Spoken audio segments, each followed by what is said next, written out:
Welcome back. This is the lecture for Plato's Crito, one of my favorite dialogues of Plato. There's so much in this dialogue, including the beginnings of what will eventually be called the theory of the social contract, a theory of what it is that gives governments their legitimacy over their citizens.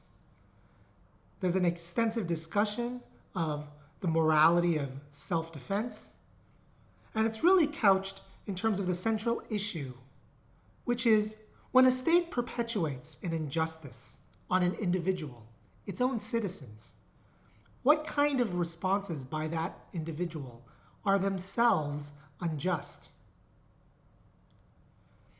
The plot of the Crito centers around whether Socrates should escape from prison, now that he's been convicted and is awaiting his death sentence. Crito, his friend, argues that Socrates should escape. In fact, he argues something even stronger. The act of escaping is just. Socrates, on the other hand, argues that the act of escaping is unjust. Here's something that I think is really important for you to know and for you to keep in your mind as you read the Crito. Both Socrates and Crito, and us, are supposed to take for granted that the conviction and imprisonment of Socrates was an unjust outcome. This dialogue really is about how to respond to injustice. There's no debate about whether or not Socrates was justly or unjustly convicted. They take for granted that it was unjust. Crito's arguments for why Socrates should escape, I'm going to divide into two categories. One category I'm going to call consequentialist arguments. And these are arguments about the effects or consequences of Socrates escaping or not escaping on other people in his life. People like his wife and children and his friends. Consequentialist arguments of this kind are something like this. This is what Crito says to Socrates. It's a pain to your friends to watch you die or have you die. It's a negative effect on your children to be raised without their father. And finally, your friends will be shunned and shamed by others. The other set of arguments, well, I'll just give a label to them, non-consequentialist arguments, are about the intrinsic right or wrong of escaping, not about its effects on other people. Crito's arguments are to the effect that giving up on a life that you can save is inherently unjust. It's like refusing to give medicine to somebody, or refusing to take that medicine yourself when you know it can save you. The other argument is much more interesting. Given that both Crito and Socrates assume that Socrates was wronged by the city, Crito argues that victims of injustice do not have an obligation to continue perpetrating that injustice. If Socrates goes through with the execution, and that was an unjust outcome, then Socrates is making the choice to perpetuate that unjust outcome when really, and for all we know this is true, the city was really willing to look the other way and let him escape. You can even make the stronger argument, as Crito doesn't do, but you can, that Socrates is amplifying, making it worse by allowing the city to execute him. So he has a duty to escape. One of the problems with the consequentialist reasons, like it'll make Socrates' friends feel ashamed and it'll have a bad effect on his children, is that whenever you offer consequentialist reasons, you have to look at all of the effects on all of the people. So, having a negative effect on your children if you die, Socrates very rightly responds that it might have a negative effect on my children if I escape and leave too. Many people in the state might see Socrates' friends as shameful for having not helped him. But still others might think that if they did help him, they helped a fugitive escape. Whenever you deal solely with consequentialist arguments, you're going to have to look at all the goods and all the bads and all of the possibilities to make a good argument. And that's something that Crito didn't do. But Socrates' main argument concerns whether or not Crito should be rightly feeling ashamed as a result of the opinion of the majority. And there is an interesting argument here. Public shaming, the kind of thing that we actually, interestingly, are engaged in today in our culture through social media, depends on mobs of people forming an opinion and then expressing that opinion together about an individual. That does have a serious negative effect on people. But Socrates argues that that effect shouldn't determine what it is that's the right thing or the wrong thing to do for an individual. The opinion of the majority, says Socrates, cannot do the greatest harm, making one foolish, and cannot do the greatest good, making one wise. And that's interesting because it's clearly doing one of the great harms, putting someone to death. But of course, as we know from the Apology, death and life are not the greatest harms to an individual. For Socrates, that greatest harm is a harm to the soul, a harm to what you might call the conscience. Turning yourself into a bad or unvirtuous or vicious person is far worse for Socrates than even dying. And while the majority can publicly shame you, what they can't do is turn you from a righteous person into a vicious person. Socrates seems to be arguing here that shame isn't correct or proper simply because the majority imposes it on you. There's no necessary connection between majority opinion and appropriate shame. And he does this by appealing to what people call the argument from experts. In matters of your bodily health, it's not majority opinion, but expert opinion that you should trust. You go to a trainer or a doctor about what it is that's best for your body. On analogy, in matters of moral health, something I made up, but I think the analogy fits pretty well. If you're concerned with the moral health of your soul or your conscience, it's not majority opinion, but expert opinion that we should trust. And Crito agrees. But as you may have noticed in the text, there isn't a very clear description of who constitutes an expert in matters of moral health.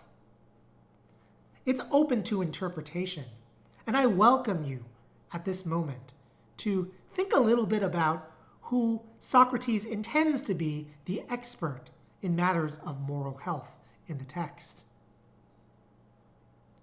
I actually don't think that Socrates has in mind in the Crito a particular group of people who constitute experts in moral health. Something else is the expert. But let's set this aside and talk about it in class. These consequentialist arguments Socrates never takes seriously in the first place. Instead, Socrates is much more concerned with whether it's intrinsically right or wrong, that he should escape and not put himself to death as part of his sentence. The very first moral principle that Socrates argues for is the principle that one should never do wrong. And a note about the way philosophers talk. When a philosopher says one should never do wrong, they mean that literally. They say never means never, no exceptions. This isn't just an assumption. He argues for it. And he argues for it in a series of exchanges with Crito. The first exchange I've laid out in a series of steps, a series of premises, just so you can be really clear about its structure. The first premise that Socrates and Crito accept is that what is worthwhile is not life, but a good life. This is a premise nobody questions. Socrates argues for it in the Apology. Second premise, if our body is corrupted, then our life is not a good life. This is also not argued for. This is something that Socrates and Crito assume to be true, and it's important for their argument because of what comes next. With a corrupted body, the argument goes, life is not worth living. Next step. The part of the person concerned with justice and injustice is more valuable than the body. That's an important premise. As you know, Socrates and the Greeks in general place a lot of value in the soul. And that's what they're talking about when they're talking about the part of the person concerned with justice and injustice. It follows that if a corrupted body makes a life not worth living, then a corrupted soul makes it even worse. The soul, it is assumed, is corrupted by injustice and improved with justice. And this means that the soul is corrupted by you yourself doing an injustice. When someone does an injustice to you, you don't necessarily corrupt your soul. But when you do an injustice to others, that corrupts your soul.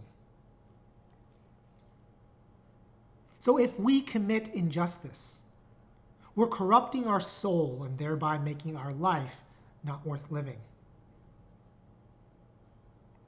It follows that we should never commit an injustice, which Socrates equates with the principle that one should never do wrong. Let's have a brief interlude about the word soul in ancient Greek. Soul is the English translation of a Greek word. That Greek word is psyche. The Greek word psyche is the root of a lot of other words that we also use in English. I'm sure you know right away what those are. It's the root of our word psyche, the root of psychology, terms we use for the mind or the self. This word, ancient Greek word psyche, could have just as well have been translated as mind or self. Instead, it's been traditional to translate it into soul. That doesn't mean that all of the English connotations should be carried with it. Some of you might say to yourself, I don't believe in souls. I don't think they exist. That's a reasonable thing to believe. And that's because the English word soul has connotations of something supernatural with it. Something like a ghost or a pure spiritual being that's in people. Many religious traditions believe in this thing. We translate that into English as soul. But really, when Socrates and Crito and all of Plato's works use the term soul, they're using the word psyche, which we could have just as easily translated as psyche or self. That, I don't think you can just as easily dismiss as something you don't believe in. So, just this interlude aside, I don't want you to dismiss these dialogues just because there's a word in it that may be imperfectly translated into English. Because I really do think that Plato and Socrates here are talking about things that we can relate to in some ways. Maybe we can't relate in others, but in some ways. And I don't want bad translations or imperfect translations to get in the way of that. Okay, next step of the argument. Socrates has taken himself to have established that one must never do wrong as part of the argument. It follows just by logic, then, that if you should never do wrong, then you should never return a wrong with a wrong. Someone has wronged you, so you wrong them in return. Wronging someone in return is doing wrong, which you should never do. The next step, and it's a major premise, that Socrates has Crito accept, and as far as I can tell, they never question this, is that injuring or harming someone is the same as doing wrong to them. That's something that I want you to think very seriously about. Is it true that injuring or harming someone is the same as doing wrong to them? Write that down. Bring that with you to class to discuss. And so finally, the conclusion of the argument is that even if one is oneself injured or wronged, which are the same for Socrates and Crito, one should not injure the other person in return. At this stage of the dialogue, it's taken for granted that Socrates was harmed or injured unjustly by the state in his conviction. So the question is whether escaping the city, escaping prison, is a harm or injury to the city.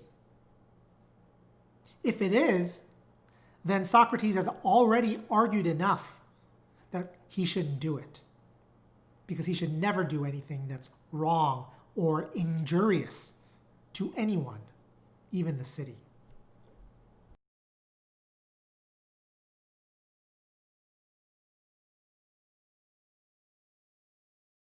So how does Socrates argue that him leaving the city would be an injury or harm to the city? He actually doesn't argue it himself. What's interesting at this turn in the dialogue is that Plato puts the argument in the mouth of the city itself. It's called the speech of the laws. Socrates says, "I could imagine the city saying this to me." Plato, in his literary genius, used this device. And I think you should think a little bit about what this device accomplishes and why he would do that in the first place. This device, the speech of the laws, is presented as something that's convincing both Socrates and Crito. Both of them are trying to resist its conclusions, but cannot. The conclusion being that it is an injury to the city for Socrates to defy its laws and leave. There are many steps to this argument. The first step is the argument from agreement. The central tenet is that the relationship between the state and the individual citizen is the relationship of two people who have made an agreement. And given that they've made this agreement, it would be an injustice to break an agreement. Just like it's an injustice to break your promises, violate a contract. The problem with this argument is that the state has acted unjustly towards Socrates. Because both Socrates and Crito agree to this, why is it not the case that the state broke its side of the agreement, and therefore Socrates is not violating any agreement anymore by leaving the city? In other words, if two people make an agreement and side A breaks the agreement first, you can't charge side B with an injustice for doing something contrary to the agreement when A has already broken it. This is a problem that both Socrates and Crito are aware of. The objection raises important issues. I want to start by raising one that's not in the dialogue. I want you to think about whether it's really true that for all agreements between two people, if one person breaks their side of the agreement, it follows that it's okay for the other person to break their side of the agreement as well. I don't know if that's true. I think it depends on the kind of case that we're talking about. Suppose you and I have an agreement. You agree not to cheat, turn in plagiarized papers. And I agree to grade them fairly. Suppose you uphold your side of the agreement. You turn in a paper, and I'm completely unfair in how I grade it. My standards are so high that only someone with a PhD in philosophy could get a B, let alone an A. I think I've broken my side of the agreement. Does it follow from this that therefore it's going to be okay for you to then cheat and turn in plagiarized papers? I don't know. The more I think about this, the more I'm not really sure. It's a tricky question. I can go either way. I might think, no, it's still not okay for you to cheat and plagiarize. But I can also think, well, it's not okay, but it's not okay for other reasons, not because of the agreement. Anyways, something to think about and talk about in class. Now, the second issue, the issue that Socrates in the Speech of the Laws takes up, is did the state really break the agreement in the first place by prosecuting and convicting him unjustly? The argument from the Speech of Laws is that it has not. In order to know whether or not the state has broken its side of the agreement in acting unjustly towards Socrates, we need to know what the agreement was. And the way the Speech of Laws puts it, it held its side of the agreement. The agreement is characterized by two different analogies. The first analogy is that the state is like a parent. Parents do not agree to do everything right by you. They will make mistakes and treat you unjustly sometimes. For instance, maybe your sister really was the person who spilled the milk, but they blamed you, and that was an injustice. They made you clean it up. Does that mean your parents thereby broke the parent-child agreement, and you therefore have license to defy your parents in every other rule that they make for you? No. Parents agree to take care of you, provide you with an education, keep you safe. They might sometimes get it wrong by mistake, but if they did get it wrong, it doesn't mean that you thereby have license to do whatever you want to your parents. Defy them in other ways. That kind of agreement, the Speech of Law says, is that agreement between you and the state. It may have treated you unfairly this once, but that doesn't mean that it didn't satisfy its parental roles and so requires you to obey it. The second analogy is between a benefactor and a beneficiary. The state is Socrates' benefactor. It has provided him with safety from intruders, with a good life. Most importantly, it's provided him with means to express his disagreement with it. The state has to agree that if you have a grievance, you'll get your day in court. You'll get a hearing. And the state has to provide you means to leave that relationship. If the state has a law that is unjust and you don't want to follow it, you're given the right to try to persuade everyone else to change that law, to persuade the state. And if they still don't change it, you're given the opportunity to leave that state. If you don't leave, then the state has still satisfied its part of the agreement, and you must satisfy yours by obeying that law. If you then go on to break that law, given all of these opportunities, you're the first person to break the agreement, not the state.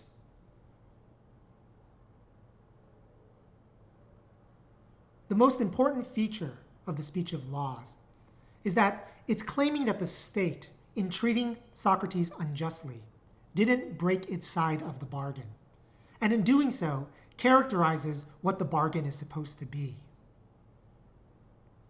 The bargain is that the state will try its best to do all of the things that states are supposed to do. Provide support, provide safety, give opportunities, give you an opportunity to change the laws, give you an opportunity to leave. And that's it. It's not part of the agreement that the state will never do something unjust to someone. Compare this to the criminal justice system. No criminal justice system is perfect. Criminal justice systems have different procedures to try to safeguard against mistakes. But there's always going to be a chance that you'll get your day in court and you lose, but you were innocent in the first place. Maybe someone planted evidence that was so good that no one can tell. If in the best criminal justice systems, maybe 1 out of every 100 people who's convicted is innocent, does it thereby give that innocent person a right to complain that the state didn't fulfill its part of the bargain? The argument in the Crito is no. The bargain is to set up systems of what we now call today procedural justice. Justice is a matter of following the right procedures. Things like jury by peers, presumption of innocence, proof beyond a reasonable doubt. Sometimes innocent people will be convicted in those circumstances. It's unfortunate. But according to the speech of the laws, it's not something that means the state broke the agreement with its citizens. Did Socrates have his day in court? Was he able to present evidence that he was not guilty? Did he have an opportunity to leave the city before the laws took over? And did he decide to stay? Did he have an opportunity to persuade others even though he failed? To this, Socrates can only answer, yes, I did have these opportunities. And so the state is not a bad parent or a bad benefactor. It fulfilled its side of the bargain. And so if I break my side of the bargain, I am injuring the state. Because of our other moral argument, I cannot do this. There's a lot more for us to talk about in the Crito, which we will do in class. But hopefully this will orient you towards the text so when you read it, you'll have better, more insightful thoughts about it. Now that this lecture is over, your writing assignment is to answer one of these discussion questions that I presented along the way. Give yourself 10 minutes now, add it to your Google Doc, and bring it to class. The questions are, who's supposed to be the expert on moral matters? Does the argument that one should never do wrong really work? And does it mean that we're supposed to passively accept assault on our body or our rights from aggressors? What are the implications of Socrates' argument in the Crito for civil disobedience, things that we treasure as a central part of American values? That is, breaking unjust laws in order to protest them. And then what about the speech of the laws? Is the agreement between citizens and their state really one that is on analogy with parents and children, or benefactors and beneficiaries? And the big question is, must all innocent people really accept punishment by the state as a cost of living in a society? Choose one of these, write about it, bring it for your discussion.